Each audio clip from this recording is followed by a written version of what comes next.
16 Now if ye be ready that at what time ye hear the sound of the cornet, flute, harp, sackbut, psaltery, and dulcimer, and all kinds of music, ye fall down and worship the image which I have made. Well, but if ye worship not, ye shall be cast the same hour into the midst of a burning fiery furnace. And who is that God that shall deliver you out of my hands? 3:16 Shadrach, Meshach, and Abednego answered and said to the king, O Nebuchadnezzar, we are not careful to answer thee in this matter. 3:17 If it be so, our God whom we serve is able to deliver us from the burning fiery furnace, and he will deliver us out of thine hand, O king. 3:18 But if not, be it known unto thee, O king, that we will not serve thy gods, nor worship the golden image which thou hast set up. 3:19 Then was Nebuchadnezzar full of fury, and the form of his visage was changed against Shadrach, Meshach, and Abednego. Therefore he spake, and commanded that they should heat the furnace 7 times more than it was wont to be heated. 3:20 And he commanded the most mighty men that were in his army to bind Shadrach, Meshach, and Abednego, and to cast them into the burning fiery furnace. 3:21 Then these men were bound in their coats, their hosen, and their hats, and their other garments, and were cast into the midst of the burning fiery furnace. 3:22 Therefore because the king's commandment was urgent, and the furnace exceeding hot, the flame of the fire slew those men that took up Shadrach, Meshach, and Abednego. 3:23 And these 3 men, Shadrach, Meshach, and Abednego, fell down bound into the midst of the burning fiery furnace. 3:24 Then Nebuchadnezzar the king was astonied, and rose up in haste, and spake, and said unto his counselors, Did not we cast 3 men bound into the midst of the fire? They answered and said unto the king, True, O king. 3:25 He answered and said, Lo, I see 4 men loose, walking in the midst of the fire, and they have no hurt, and the form of the 4th is like the Son of God. 3:26 Then Nebuchadnezzar came near to the mouth of the burning fiery furnace, and spake, and said, Shadrach, Meshach, and Abednego, ye servants of the Most High God, come forth, and come hither. Then Shadrach, Meshach, and Abednego came forth of the midst of the fire. 3:27 And the princes, governors, and captains, and the king's counselors, being gathered together, saw these men, upon whose bodies the fire had no power, nor was an hair of their head singed, neither were their coats changed, nor the smell of fire had passed on them.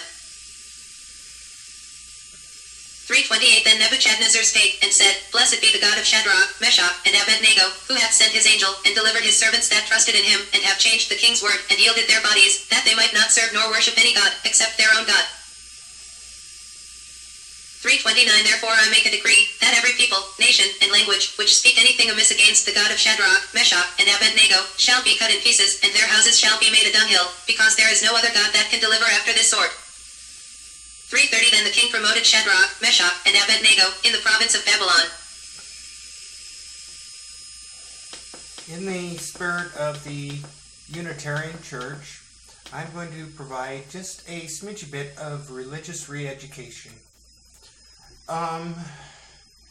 Start off with that is Daniel chapter 3, verses 15 through the end of the chapter. I recommend reading the entire chapter, but due to time constraints, it just didn't fit. I want to note that verse 29, therefore I make a decree that every people, nation, and language which speak anything amiss against the God of blah blah blah shall be cut in pieces, and their houses shall be made a dunghill, because there is no other God that can deliver after this sort. In true fashion to this king, he was a dictator, and he swung from one extreme to the other while maintaining an extreme. Doesn't matter which God that this king chooses to worship. Anyone who does not worship the same God that he is worshiping must die. Kind of sounds like colonialism, huh? Okay, enough of that. The heart of what I wanted to say today is, as a firefighter, I'll tell you a little bit about being a firefighter. You know, they say that we're completely and totally crazy. We go running into a burning building when anyone with any sense at all is running out. The reason we do this is we have equipment. I mean, equipment that is designed to protect us from being inside a building full of fire. I mean, a fully engulfed house, and we can go inside of it without being hurt. Just like these 3 men were cast into the fiery furnace, but they were not hurt. Well, as a firefighter, we trust our equipment. We know the limitations of our equipment. We're trained to use this equipment correctly. Now, as a Christian, or a follower of Christ, as the case may be, it's the same thing. We go into the fiery furnace of hell to pull out unwitting, unwilling, undeserving souls, people that do not belong in hell. It's because we trust our equipment, the equipment that God has provided to us. And apparently we have already run over time. No, we haven't. I'm confused. Confused at say. Oh well. Anyway, so when you think about it, as firefighters, the reason we fight fire is because it's kind of fun. We enjoy. We're insane pyromaniacs. We enjoy playing inside of the fire. Well, as I've gotten a little older and my body less suitable to crawling around inside of a burning building or going out on a wildland fire and hiking up 1,000, 2,000 feet, up rim rocks and so on and so forth, up to a lightning strike. Well, I seem to have transitioned into a little different kind of firefighting, spiritual firefighting. We're used to enjoy going into a fire and playing with the fire. Well, some of us, we just go marching right square into the fires of hell, slap around a few demons, give Satan a good solid backhand across his dirty mouth, see if we can't extinguish a little fire and find a few victims to pull out.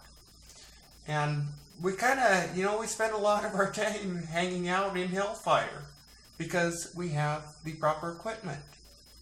And it's kind of what we do for a living, And so think about it for a few minutes. Before you start saying that because you see a person spending most of their time in the fires of hell, that, that's where they live, and you need to save them from the fires of hell, look a little closer.